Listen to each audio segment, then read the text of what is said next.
Bien, ya estamos con Martín Lustó. Gracias por venir, Martín, muy amable. Bueno, se estuvo hablando de vos las últimas 72 horas. Era Lustó arregla con el kirchnerismo, Lustó fuerza cambios al gobierno, Lustó da quórum. ¿Por qué estuviste ahí en el centro de la discusión de la ley bases y el paquete fiscal en el Senado? No, creo que por dos motivos. Uno, porque la discusión era muy finita, como se vio en la votación.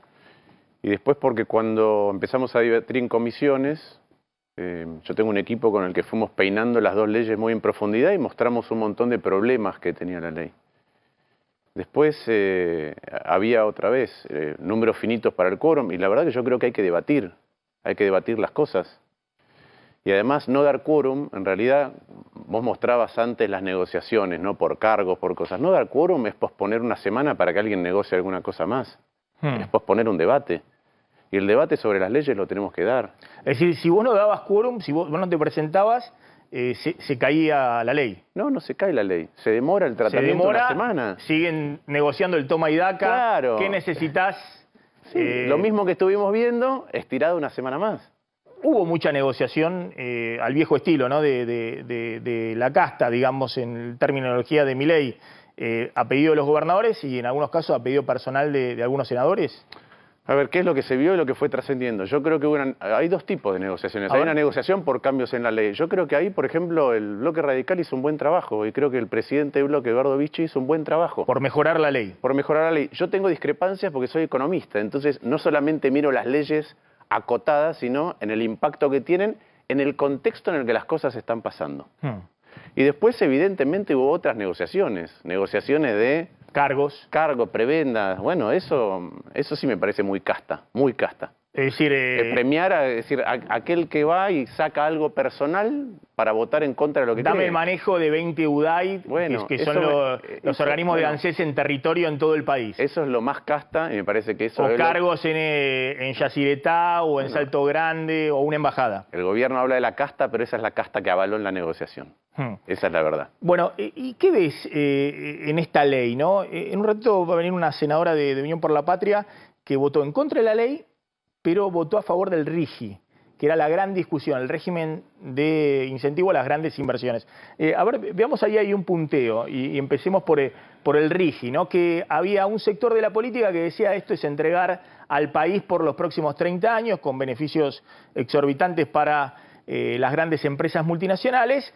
Y había otro sector de la política que decía, bueno, no, si no se aprueba esto, la Argentina no van a llegar las inversiones en los sectores estratégicos, porque la Argentina es la Argentina y nadie quiere hundir capital en un país tan inestable. Cuando uno ve lo que se aprobó del RIGI, hubo modificaciones. Si querés me la podés, régimen de incentivo a las grandes inversiones, solo para sectores foresto-industrial, infraestructura, minería, energía y tecnología. Creo que se agregó también acá petróleo y gas, ¿no? Sí. Petróleo y gas. Sí, energía, incluyendo petróleo y gas. Sí. Sí, y una de las modificaciones fue esta, que se permite la liquidación de dólares de exportación. A ver, contá vos, ¿qué se modificó para que el RIGI pudiera aprobarse? A ver, yo tengo primero una mirada distinta al RIGI. Como te dije, yo no solamente miro las leyes, sino que miro las leyes que son las únicas dos leyes que mandó el gobierno, las únicas dos, en el contexto de lo que está pasando. ¿Qué es lo que está pasando? Vos tenés una recesión con una caída que algunos expertos dicen que en algunos rubros es similar al 2001. Tenés pérdida de poder adquisitivo de los salarios del 21%. Tenés pérdida de las jubilaciones del 33%. Tenés producto de la caída en los ingresos y la capacidad de compra, tenés un impacto en las pymes que venden menos. Al mismo tiempo te suben las tarifas, te sube el transporte, te sube la prepaga, te sube el rubro de los colegios, te suben los medicamentos, te suben los alimentos. Entonces ese es el contexto en el que están pasando las cosas. Eso lo describe Guillermo Oliveto diciendo la clase media se aferra a su concepto de clase media, que es tener auto, es decir, transporte privado, es tener colegio privado y prepaga, salud y educación privada, y le pasa la motosierra a todo lo demás. Y de vez en cuando esa clase media más tiene un gasto extraordinario, le viene más tarifa de gas o de electricidad o de agua. O se te rompe el lavarropa, tenés que gastar 400.000 pesos, 500.000 pesos, 600.000 pesos para arreglar un lavarropa o comprar la campera a tu hijo. Entonces, frente a ese contexto, el gobierno manda solo dos leyes. Y una ley se supone que es bases y puntos de partida para la libertad de los argentinos, y la otra es medidas paliativas y relevantes. Entonces yo miro eso y digo, en bases, ¿está la situación de los jubilados? No.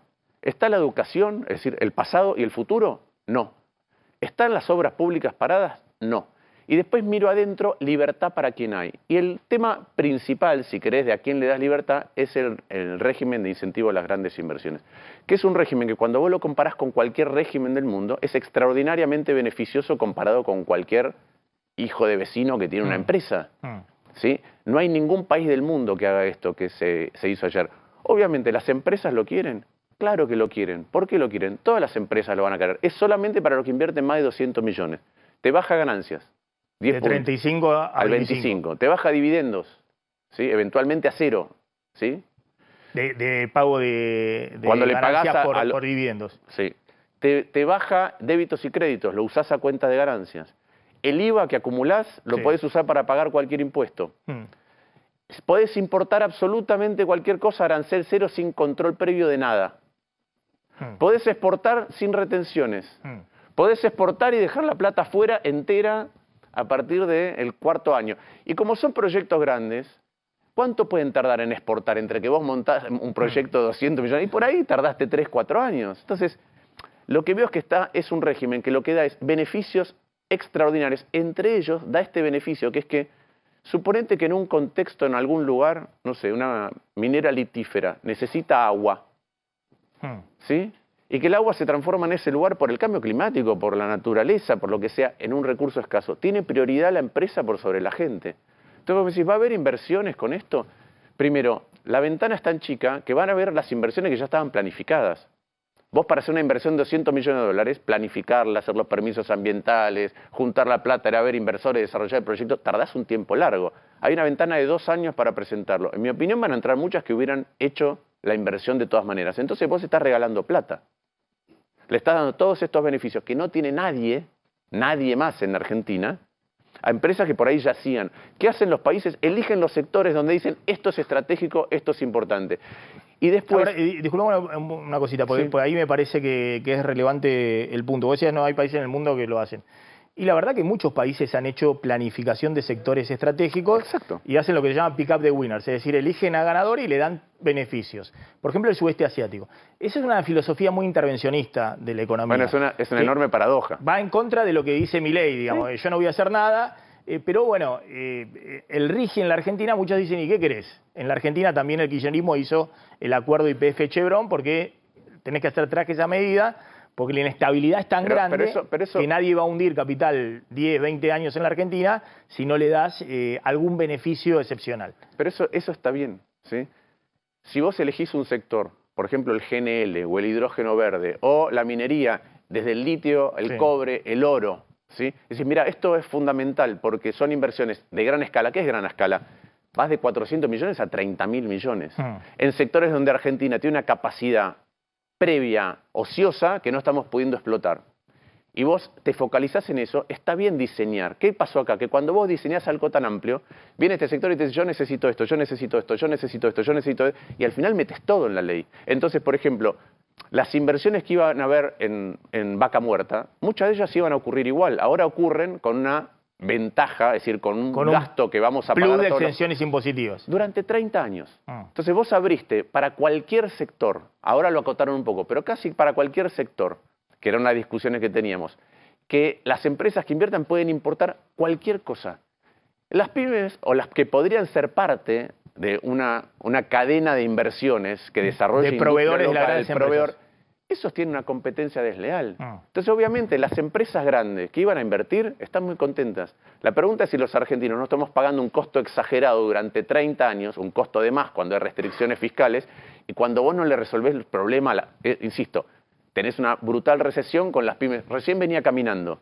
Este es un barrio que está lleno de bares. Hoy es jueves y son las 8:25. Yo veo todo vacío. Está muy tranquilo, sí.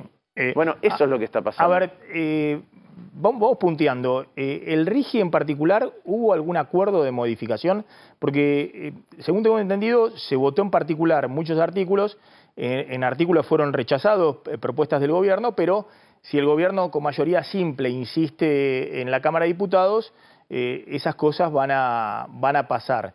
pero ¿hubo algún acuerdo para modificar con mayoría en el RIGI sí, algo de lo que estaba y qué te parecen a vos esas modificaciones? Hubo negociaciones, ¿sí? Las últimas son las que acabas de mostrar, que son las de ayer. Antes, desde la media sanción hasta la votación que tuvimos ayer, hubo modificaciones producto del debate en comisiones. Eso se acordó con el gobierno. A mí esas modificaciones me parecen un tanto exiguas porque no resuelven el problema de fondo. Acotan los beneficios para las empresas que se acotan. No sé si acotan, se supone, ¿qué es lo que pasó? En el debate en comisiones surgieron muchos de estos problemas, se visibilizaron de cara a la sociedad y de cara a los legisladores. Entonces el gobierno optó, si querés, por maquillarlos. ¿Qué quiere decir maquillarlos? Por ejemplo, no había nada acerca de los desarrollos de proveedores locales. Nada. Sí. Nada. Entonces, todos los que vinieron, todos los expertos dijeron, esto es un enorme problema. Vas a generar enclaves que no tienen con un régimen tributario distinto que no tienen ninguna vinculación con todo el resto de la sociedad. Amén de otras cosas que se pueden hacer. Otra cosa, se limitó los sectores porque eso no solamente fue una cuestión de raciocinio de los senadores, sino vinieron las automotrices y dijeron, che, muchachos, hay 9 terminales en la Argentina, o 10, estamos sobredimensionados en el mercado. Llega una nueva terminal que no está en la Argentina y paga 25 de ganancia en vez de que nosotros estamos pagando 35. Ese es el problema. Eso es competencia desleal. Ese es el problema. Por ejemplo, en el RIGI está tan grande que podría venir una empresa saudí o china y decir, yo voy a exportar pollos. Entonces compra terrenos, compra tierras, hace maíz, soja y usa el agua, hace alimento balanceado, cría pollos, pone un puerto, los exporta. Primero, tiene prioridad sobre el agua. Si en el lugar hay un problema, tiene prioridad sobre el agua. En segundo lugar, ¿qué es lo que puede hacer? Exporta sin retenciones. Además, como te dije, no paga IVA, paga menos ganancia, paga menos dividendo. Y el de al lado tiene un problema. Tenemos en la industria aceitera, de aceite de soja, tenemos mucha capacidad instalada y una de las plantas más eficientes del mundo. Bueno, puede venir otra al lado, instalarse y tener todo otro régimen tributario distinto. ¿Cómo lo arregló el gobierno? Dijo, vamos a probar aquellas cosas que no distorsionen el mercado. Que no distorsionen. Pero la verdad es que el RIGI es una gran distorsión. Entonces digo, para algunas provincias, para algunos sectores estratégicos, está muy bien. Y yo por eso presenté un modelo alternativo a eso. Y siempre cada sector puede traer.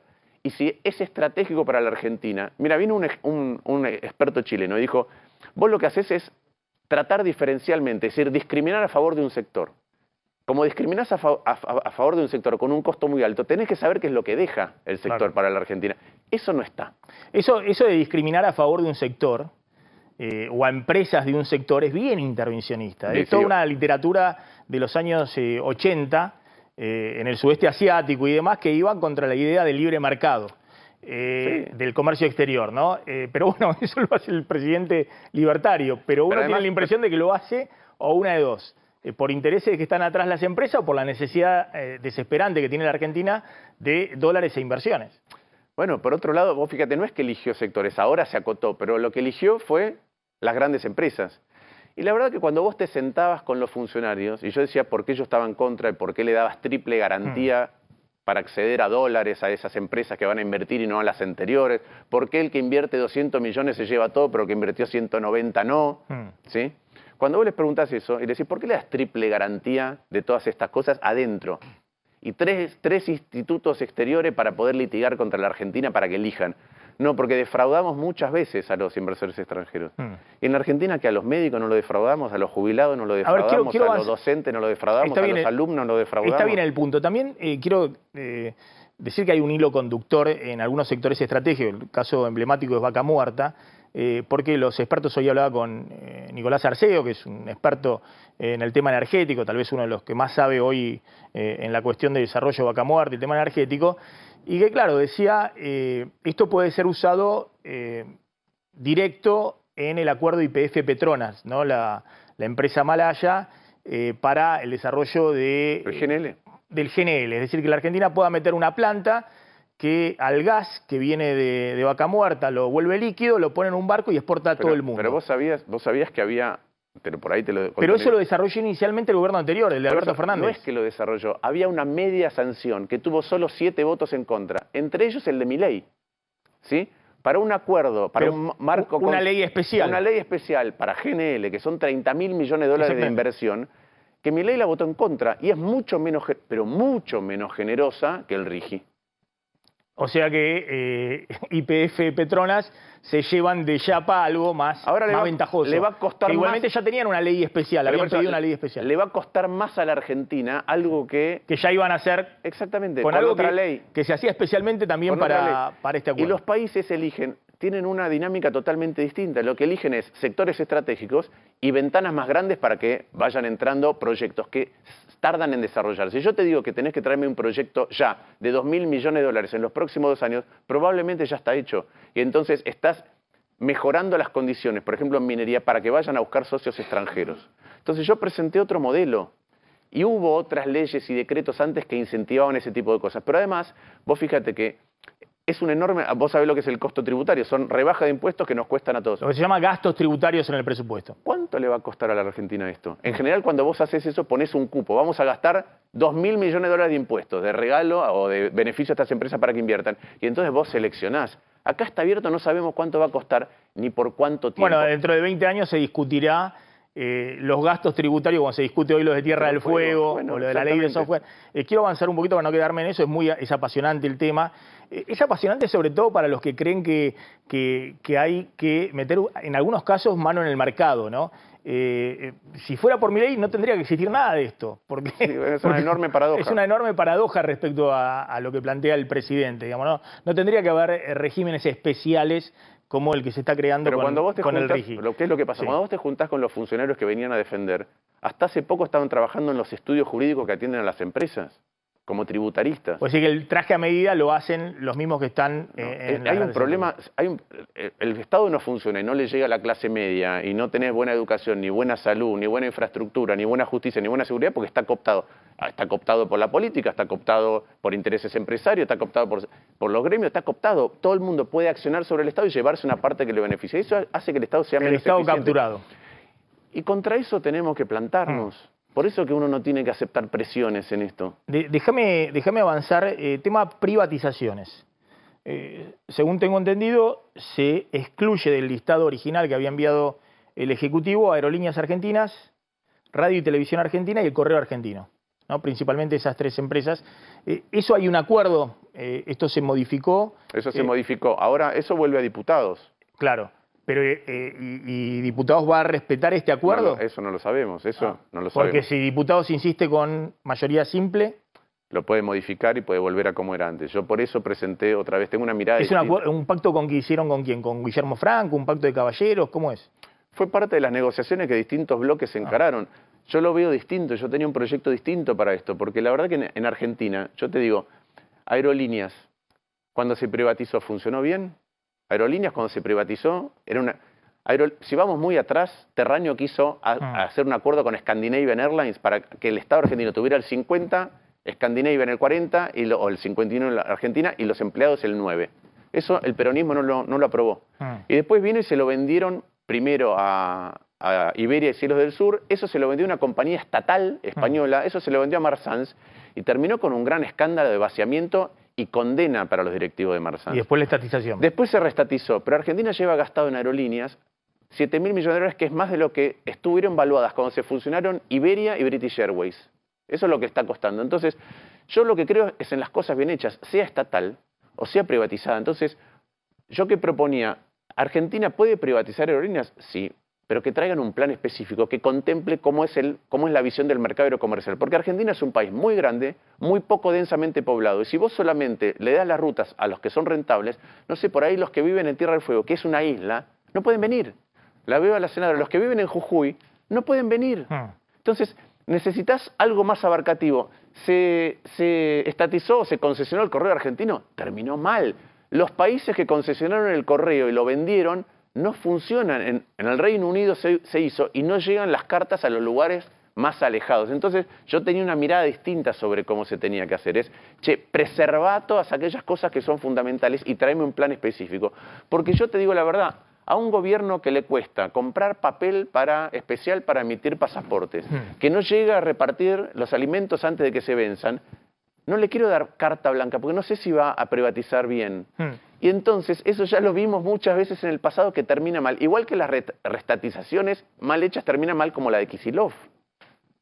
Esperamos un momento, en un ratito vamos a estar hablando con la senadora Carolina Moisés, que es senadora de Unión por la Patria en Jujuy, que votó en contra de la ley como hicieron los 33 senadores de Unión por la Patria, salvo estos que mencionaba, pero votó a favor del RIGI, que los senadores de Unión por la Patria decían que era entregar la Argentina por los próximos 20, 30 años. Así que en un ratito voy a dialogar con la senadora porque me parece interesante la posición, que nos explique qué pasó. Decime el tema moratoria, moratoria previsional. Hubo un cambio, ¿no? Porque el gobierno quería eliminar la moratoria previsional. Sí. Y finalmente se siguen con las moratorias previsionales. Sí, se eliminó ese artículo. Vamos a ver qué pasa en diputados. Igual yo creo ¿Pero esto es parte del acuerdo con el gobierno? Supuestamente. Es parte de lo que se negoció en un montón de bloques de modificaciones parciales. Yo en muchas de estas cosas, como te dije, como no miro la ley acotada, sino que la trato de insertar en la realidad y el impacto que va a tener, tengo una mirada distinta. El paquete fiscal, que son dos de las cosas que ayer no salieron y que vuelven a diputados. Esperamos un segundito, Sí. quiero hacer los PNT que me cuentes justamente qué pasó con el rechazo de impuesto a las ganancias y bienes personales. ¿Cómo va a seguir eso? Si querés comenzar a cuidarte en las comidas, empezá a consumir aceite de canola Kroll. Kroll es aceite de canola virgen, 100% prensado en frío, un aceite que aporta todos los nutrientes esenciales que tu cuerpo necesita. La calidad de un buen aceite está en la naturaleza que lo contiene. Kroll es aceite de canola virgen, rico en omega 3 y el más bajo en grasas saturadas. Por eso ayuda a reducir el colesterol. Kroll, sabor a vida. Probalo. Conejo Verde, bajo alcohol, un Malbec distinto, liviano y súper fresco. Conejo Verde Malbec, ahora bajo alcohol. Un vino que refleja un estilo de vida simple, fresco y liviano, como vos. Descubre el nuevo Malbec de Conejo Verde y únete a la revolución. Tenflor son las mismas galletitas que comías cuando eras chico. Tiernas, sabrosas, cigarritos, minifauna, bananet, pasión. Ahumaditos y las tradicionales pepas. Calidad artesanal. Pedilas en el negocio de tu barrio, en el chino o en el hiper. En las redes como Tenflor SRL. Joyería El Tasador, toda una vida dedicados a las joyas. Pensá vender al mejor precio. Visitanos. Joyería El Tasador, Avenida Corrientes 2810, esquina Pueyrredón. Joyería El Tasador, tu tasador, mi tasador. Paquete fiscal, que era el otro gran capítulo. La noticia es que hubo 41-31 en contra de la restitución del impuesto a las ganancias, ¿no? Después de la rebaja que hubo el año pasado en el gobierno anterior con Sergio Massa. Y la otra es que también voltearon o rechazó el Senado las modificaciones en bienes personales. ¿Eso cómo queda? ¿Vos qué crees que eso vuelve a diputados? Porque el gobierno está muy tranquilo, dice, bueno, no, diputados va a insistir con la versión original, con mayoría simple, y de esa manera va a poder restituir ganancias y bienes personales. Bueno, vamos a ver qué era lo que el gobierno había mandado. Ese paquete se llama paquete de medidas fiscales paliativas y relevantes. Paliativas, es decir, se supone que son para aliviar el dolor. ¿El dolor a quién le alivian? En el impuesto a los bienes personales le aliviaban el dolor a los más ricos de la Argentina. Había una enorme rebaja de impuesto a los bienes personales para los que más pagan bienes personales dentro de los que pagan bienes personales. Es decir, para un grupo muy chico. Y era una rebaja que no solamente era muy grande, de alícuotas de 2,25 a 0,5, sino que además le daba estabilidad, que no tenían que declarar impuesto a los bienes personales por los próximos 5 años, y le daba estabilidad tributaria hasta el año 2038. Entonces, vos le das estabilidad tributaria a los más ricos entre los más ricos y le das estabilidad tributaria a las empresas que ahora invierten 200 millones de dólares por 30 años. Los demás no tienen nadie estabilidad de nada. Por ejemplo, la clase media, Milei, después de que Massa mandó el proyecto, votó bajar el impuesto a las ganancias. ¿Hace cuánto? ¿Hace cuánto? 6 meses. 6 meses. Mirá la inestabilidad, ahora se lo estaba subiendo. Entonces eso pasa. Entonces los médicos que tienen que hacer guardias tienen que pagar mucho más impuesto a la ganancia y no quieren hacer la guardia extra. Y entonces se desarticula o se crean problemas en el sistema de salud. Entonces digo, en el contexto que expliqué adelante, de la brutal recesión, del impacto en la clase media, en los jubilados, vos diseñás un paquete de ley bases que no contempla educación, los jubilados, la obra pública. Y diseñás un paquete de medidas paliativas que le bajan los impuestos a los ricos y le sube el impuesto a la clase media. Y además una cosa, el costo fiscal, el presidente dice que los diputados fueron degenerados fiscales por recomponerle una mínima parte de lo que los jubilados vienen perdiendo del año 2018, una mínima parte. 0,4, 0,5 el PBI. Eso cuesta lo mismo que la rebaja de impuestos a los bienes personales para los más ricos de los más ricos. Entonces, ¿cómo es? Él es responsable fiscalmente con los jubilados, pero es degenerado fiscal con los más ricos entre los más ricos. Es responsable fiscal con las pymes, pero es degenerado fiscal con las empresas más grandes. Entonces ahí es donde yo digo... O sea, al revés, ¿no? Responsable con las grandes y... No. Es responsable fiscal, es decir, responsable fiscal les hace pagar mucho a las pymes y es degenerado fiscal con los más grandes. Está bien. Entonces digo, esas son las diferencias. Yo digo, el bloque radical es un buen trabajo. Yo tengo las diferencias conceptuales porque miro el contexto y veo leyes que dan estabilidad a los que más tienen. Y me parece que estás generando esta casta de privilegiados. No estás ni dando medidas paliativas, ni estás dando bases para el futuro de la Argentina. Y esa es la diferencia que yo tengo. Y por eso hice 2 dictámenes, que son, no sé, uno tenía 99 páginas y el otro tenía 50 páginas. Hacer un dictamen es rehacer. Cuando yo, en una conversación con un funcionario, le dije, mira, yo tengo estas diferencias. Hay diferencias conceptuales, hay diferencias técnicas, pero además no se puede, si ustedes traen un paquete que abarca todo, y es muy difícil trabajarlo con esta velocidad. Y me dijo, está hecho a propósito, para que no lo puedan tratar. Bueno, nosotros igual nos tomamos el trabajo de tratarlo como corresponde. Sí, había muchos diputados y senadores que desconocían el contenido de... realmente es muy difícil. Martín Lustó, gracias. Me parecía interesante dialogar con vos. El gobierno no puede decir Lustó quería atentar contra el gobierno, porque si Lustó no hubiese dado quórum, la ley se caía. Vos decís, bueno, hubiesen negociado toma y daca. No, pero no es un problema. Es que no es un problema de atentar. 2 semanas después. No puede ser que sea entre uno o atenta contra el gobierno o sigue al gobierno. Entonces no se puede discutir nada del contenido. No, pero no es... Sí, porque lo que venía pasando antes estaba mal, sí, pero yo tengo que debatir cuando un gobierno trae leyes si nos lleva a un lugar mejor o no. Ese es el deber. Y parece que eso en Argentina ya no se puede debatir. Gracias,